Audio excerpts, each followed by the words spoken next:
Every single child that I treat, I always think, what would I do if this was my child? The brain science tells us that 85% of a child's brain develops by the time they're 3 years of age. What happens in those early years directly translates into success later on.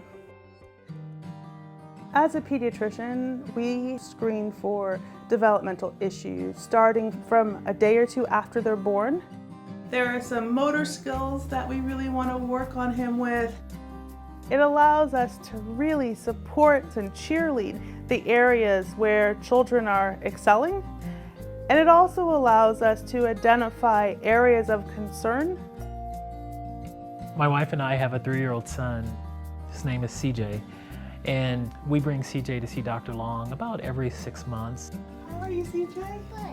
Good. So that we can not only keep track of his physical development and checkups, but his mental development as well. It's very comforting to always know where we stand as parents and where he stands as our son in terms of his overall development.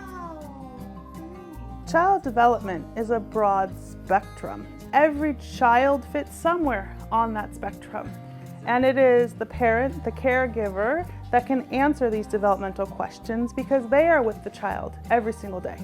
And based upon that parent's expertise on their child, we can determine, is this child on track developmentally?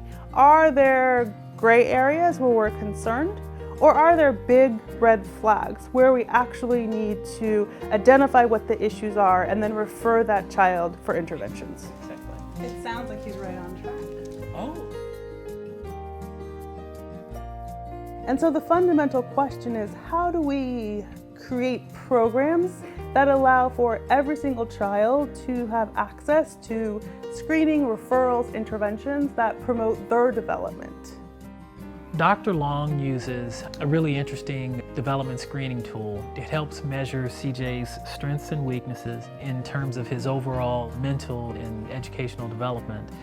And it's great because it helps us focus on the areas of improvement that we need to make as parents, but it also helps us identify the areas where he has strengths, and we hope to continue to develop so that when he goes on to middle school, to high school, he'll be able to use those strengths to his advantage. I consider myself to be an advocate because I advocate for each and every patient that I see. It's childhood that maps the course for someone's adult outcomes.